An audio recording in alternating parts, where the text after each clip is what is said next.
সবাইকে আমার ভিডিওটা আজকে শুরু করছি। এখন বাজে হলো 10:45। তো আজকে আমার মুডটা ভীষণ ভালো আছে। তো আমি মিঠুর লাইফস্টাইলে তোমাদের আরেকটি নতুন ভিডিওতে সবাইকে স্বাগত আর আমার অনেক অনেক অনেক ভালোবাসা জানাই। আজকে হলো তোমার মঙ্গলবার আর আমি পান খেয়েছি, মুখটুগুলো লাল লাল লাগছে তাই না? তো আজকে মঙ্গলবার, আজকে বিপত্তারিণীর উপোস করেছিলাম। ভিডিওটা তোমাদেরকে দিয়েছি, তো সবাই দেখো। আশা করছি সবাই দেখেছো ভিডিওটা। যারা দেখোনি তারা প্লিজ দেখে নিও বিপত্তারিণীর ভিডিওটা, তোমাদের ভালো লাগবে। সারা দিনটা আমি বিপত্তারিণী পুজো করলাম, কেমনভাবে কাটালাম সবটাই ওতে তুলে ধরা রয়েছে, বিপত্তারিণীর নিয়ম কানুন সব কিছুই। তো যাই হোক, আজকের ভিডিওটা আমি এখন থেকে শুরু করলাম। কাছে ভিডিওটা তোমরা পুরোটা দেখবে আর আমার সাথে থাকবে। এখন দেখো এখানটায় আগামী দিন মানে সোমবার দিনকে ঘুগনি রান্না করেছিলাম। তো সেদিন মানে সোমবার রাত্রে করেছিলাম, তো অনেকটা বেশি করেই করেছিলাম। জানি আজকে আমি উপোস করব, তা রাত্রে আর কোনো তরকারি করতে পারবো না, তো একটু বেশি করেই করেছিলাম। আর আমি ওদেরকে দিয়েছিলাম আর বাদ বাকিটা তুলে রেখে দিয়েছিলাম আলাদা করে। তো সেটা ফ্রিজের মধ্যে ছিল, এখন বের করলাম, এটাকে এখন গরম করব। আর হলো আটা মাখবো, রুটি করব। তার আগে আমি একটু বসে নেব আর কি 5 মিনিট মতন বসে নেব ভেবেছিলাম। একটু বসে নিয়ে এই কাজগুলো করব। আর বসে নেব মানে কি, বসলেও হবে না, 2 মিনিট বসে নেব, মানে মাথাটা এত যন্ত্রণা করছে। তারপরে বাসন মাজতে হবে, বাসন টাসনগুলো মেজে।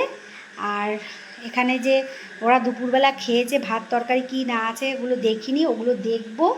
দেখে টেকে তারপরে গিয়ে ওগুলো সব গুছিয়ে টুছিয়ে রেখে তারপরে রুটি বানাবো। চলো দেখি ওরা খেয়ে দিয়ে কী অবশিষ্ট রেখেছে। আর আজকে অনেক সকাল সকাল রান্না করেছি, অবশিষ্ট যদিও থেকে থাকে হয়তো নষ্ট হয়ে যেতেও পারে। চলো দেখি। এখানে ডিমের ঝোল আছে, দেখো একটা ডিম দিয়ে 2 আলু 3টে আলু দিয়ে ঝোল আছে। তবে ভালো আছে কি না আমি জানি না, কারণ আমি তো মুখে দিয়ে দেখবো না, সেটা দেখতে হবে, ওদেরকে দিয়ে দেখাবো এখন ভালো আছে কি না। এখানে আবার কাঁঠাল বোধহয় ওর জেঠি দিয়েছিল আর কি, জেঠিদের গাছের কাঁঠাল ভোর জেঠি দিয়েছিল, সেই কাঁঠালটা ঢাকা দেওয়া রয়েছে। এটা ভোর বাবা খেয়ে নেবে, খুবই প্রিয় তার কাঁঠাল। আর এখানে একটু ডাল পড়ে আছে, ডালটা মনে হয় নষ্ট হয়ে যেতেও পারে। দেখো 2খানা হাতা হাতের উপরে, হাতা দুটো আগে জলে ভেজাতে হবে। এখানে ভাতটা হাত দিলে অনেকটা বোঝা যাবে যে ভালো আছে কি খারাপ আছে। ভাতটা মনে হচ্ছে একটু ঘেমে ঘেমে টাইপের গেছে। এই ভাতটা খেতে পারবে না ছেলেটা, ঠিক আছে, এটা খেতে পারবে না, ওটা আর খাওয়া হবে না। যদি ফ্রিজে তুলে রাখ যে খাবি, আমি যদি বাড়িতে না থাকি তাহলে একটু তুলে রাখি। বেশি বাসো এই থালা কটা রয়েছে, থালা কটা মাজবো এখন। কাঁঠাল খেয়ে বিচিগুলো দেখো রেখে দিয়েছে, আবার বিচিগুলোকে এখন ধুতে হবে। কাঁঠালের বিচির তরকারিতে হেভি লাগে খেতে, তরকারির মধ্যে দিলে যে কোনো শাক চচ্চড়ি কুমড়োর তরকারি সমস্ত কিছুতে এখন কাঁঠালের বিচি, ওলের ডাঁটা সমস্ত কিছুতে কাঁঠালের বিচি দিলে এখন দারুণ লাগে। কাঁঠালের বিচিতে হাত দিয়েছি তো হাতটা কাঁঠাল কাঁঠাল গন্ধ হয়ে গেছে, এখানে হাতটা সাবান দিয়ে দিই।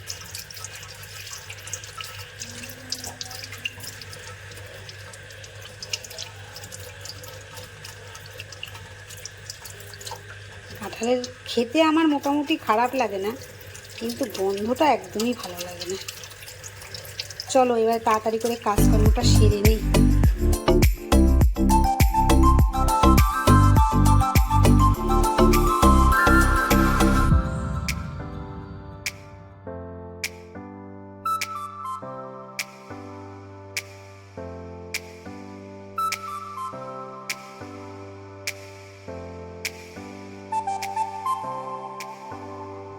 সবাইকে গুড মর্নিং আর একটি নতুন সকালে। তো আজকে সকালটা শুরু করলাম আমি সকালবেলার বিছানা তোলা দিয়ে। সকালবেলার বিছানা তোলাটা কিন্তু বড় একটা কাজ বলো আমাদের সবার। তো সকালে বিছানা তোলার আগে কিন্তু আমার অনেক কাজই হয়ে গেছে, সকালে সমস্ত কাজকর্ম কমপ্লিট।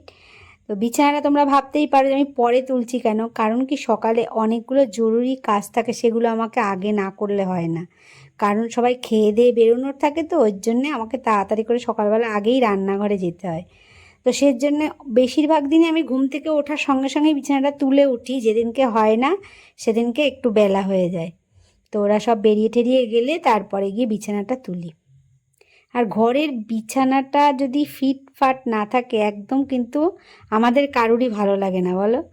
যে বিছানার চাদরটা ফিটফাট থাকবে, খাটটা ফিটফাট থাকবে, ঘরটা কিন্তু একদম ঠিক।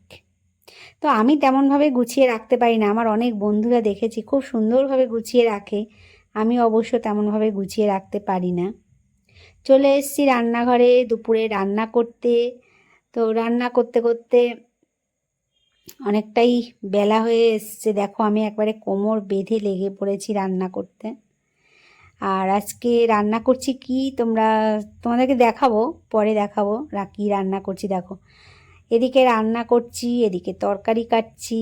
আমার আবার কি বলতো, এই যে তরকারিটা আগে কেটে রেখে দিলে সব খুবই সুবিধা হয়, কিন্তু ওই যে আমার বেশিরভাগ দিনকেই কী হয় বলো তো, কাটা হয় না তরকারিটা। যেদিনকে কেটে রেখে দিই ঝপঝপ করে রান্নাটা হয়ে যায়। আজকে আর কাটা হয়নি, তার জন্য এই যে তরকারি বসিয়ে দিয়ে একটা তরকারি বসিয়ে দিয়ে আর একটা কেটে নেই। আর এইভাবেই চলে যাচ্ছে আমাদের জীবন, আমরা মেয়েরা সব কিছুই ম্যানেজ করে নিতে পারি। আগের দিনকে উপোস করেছিলাম তো, আর উপোস করার পরের দিনকে দেখবে গাটা যেন একটু ম্যাজ ম্যাজ করে। আর তারপরে রাত্রেবেলা লুচি খেয়েছিলাম তো, লুচি খেয়ে আরও মানে কি বলবো, পরের দিনকে কেমন। আর পরের দিনকে তুমি যেই না উপোস করে তুমি যতক্ষণ সকালবেলায় খালি পেটে থাকবে, তো মানে চা বিস্কুট হালকা খাবার খেলে ততক্ষণই ভালো থাকবে। যেই না তুমি দুটো লোভ করে ভাত মুখে দেবে, সেই যেন মনে হয় শরীরটা একদম ছেড়ে দিচ্ছে। কিন্তু শরীর তো ছেড়ে দিলে হবে না। আমাদের যে কথায় একটা আছে না, যে আমাদের শরীরে যতক্ষণ শক্তি থাকবে ততক্ষণ আমরা দৌড়াবো, আর যখন শক্তি কমে যাবে তখন আমরা হাঁটবো। কিন্তু থেমে থাকলে হবে না, থেমে থাকলে থেমেই থাকতে হবে, তাহলে আর এগিয়ে যেতে পারবো না। তো সেইভাবেই জীবনটা আর কি চলে। কিন্তু আমাদের জীবনেও কিন্তু এই জিনিসটা কিন্তু খুবই গুরুত্বপূর্ণ। দেখো আমাদের জীবনে যত দুঃখই আসুক না কেন, যত কষ্টই আসুক না কেন, আমরা যদি থেমে যাই তাহলে তো কি হবে, তাহলে যে জীবনটা ওখানেই, জীবনটা সময়টা থামবে না, কিন্তু কি হবে, জীবনটাই থমকে দাঁড়াবে। হয়তো আর কিছুই ভালো লাগবে না, কিছুই করতে পারবো না। ওই বেঁচে থাকার মানে মরে বেঁচে থাকার মতন আর কি বেঁচে থাকতে হবে। তো বেঁচেই যখন থাকবো তাহলে মরেই বা বেঁচে থাকবো কেন, মানে বেঁচে থাকার মতন বেঁচে থাকবো, তাই না? তো বেঁচে থাকার মতন বেঁচে থাকতে আমরা সবাই চেষ্টা করে যাচ্ছি, আর এই চেষ্টাটা করাও ভালো। চেষ্টা করার নামই হলো জীবন। যতক্ষণ আমরা বেঁচে থাকবো ততক্ষণই চেষ্টা করব। ডাক্তারবাবুও দেখো একটা মানে রুগীকে যতক্ষণ মানে পারে ততক্ষণ কিন্তু চেষ্টা চালিয়ে যায় তাকে বাঁচানোর জন্যে, তাই না? সে যতই সে অসুবিধা, হয়তো দেখা গেল সে বিছানার থেকে কোনোদিন আর উঠতে পারবেই না, তবুও কিন্তু চেষ্টা করে তাকে বাঁচিয়ে রাখার জন্যে। তো রান্না করতে করতে তোমরা ভাবছো যে আমি আবার পুজো করতে বসে গেলাম কেন। তো এটাই আমার সাথে হয়, জানো তো, আমার যেদিনকে না খুব দেরি হয়ে যায়, তোমরা আবার ভাবতে পারো যে আমার রোজই দেরি হয় কেন। দেরিটা হয় কিন্তু আমার ওই একটাই কারণে, তোমাদেরকে কি বলবো। সকালবেলা উঠি, এখন ভালোই সকাল সকাল উঠি, কিন্তু ওই যে কাজ যেন বেলা না হলে আমার যেন কাজ যেন একদম করতে ইচ্ছা করে না, মানে কাজটা এগোয় না। যত বেলা বাড়ে কাজের আমার স্পিড বাড়ে, স্পিড, তাই তো, স্পিড বাড়ে। তো তারপরে মানে বেলা যত হয় তত স্পিড বাড়ে। তো তার জন্যে কি হয়, মানে সকালবেলা যতই উঠি না কেন সেই বসে বসেই সময়টা নষ্ট হয়ে যায়। তো তারপরে রান্নাটা এদিকে বসিয়ে দিয়েছে, আমি আলগা আলগা করেই রান্নাটা বসিয়ে দিয়েছি। আমার তো মাছটা সবই ধোয়া ছিল, মাছটা ভাজাও ছিল। তো আমি ভাতটা বসিয়ে আর মাছটা বসিয়ে দিয়ে আমি ভাবলাম এবারে পুজোটা দিয়ে নিই, তাতে করে আমার ওদিকে ভাত তরকারিটাও হয়ে যাবে, এদিকে পুজোটা দেওয়াও হয়ে যাবে। তো আমরা যেমন সংসার করছি, সংসারে যেমনভাবে আছি, ঠাকুরদেরকেও ঠিক তেমনভাবেই অভ্যেস করেছি, আর আমিও তেমনভাবেই দেই। ঠাকুর তো আমার, আর কেউ বুঝুক না বুঝুক, তিনি কিন্তু আমার সমস্যাগুলো ঠিকই বুঝবে। আর মানে ভগবান, আমি বিশ্বাস করি যে ভগবান কোনো সময় বলেনি যে তুমি একদম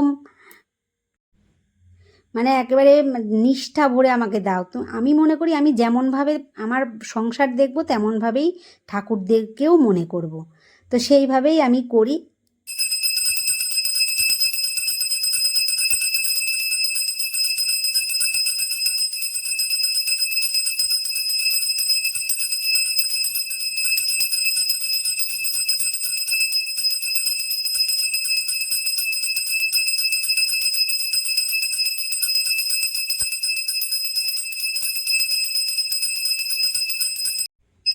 সব শেষে দেখো এখানে একটু নিম পাতা ভাজছি, আর নিম পাতাটা একদম শুকনো শুকনো দেখো কড়মড় করে আওয়াজ হচ্ছে, একদম পুরো একদম এটাকে যে ভাজা হয়ে যাওয়ার পরে ঠান্ডা হয়ে গেছে, এখন এটাকে পুরো গুঁড়ো করে রেখে দেবো।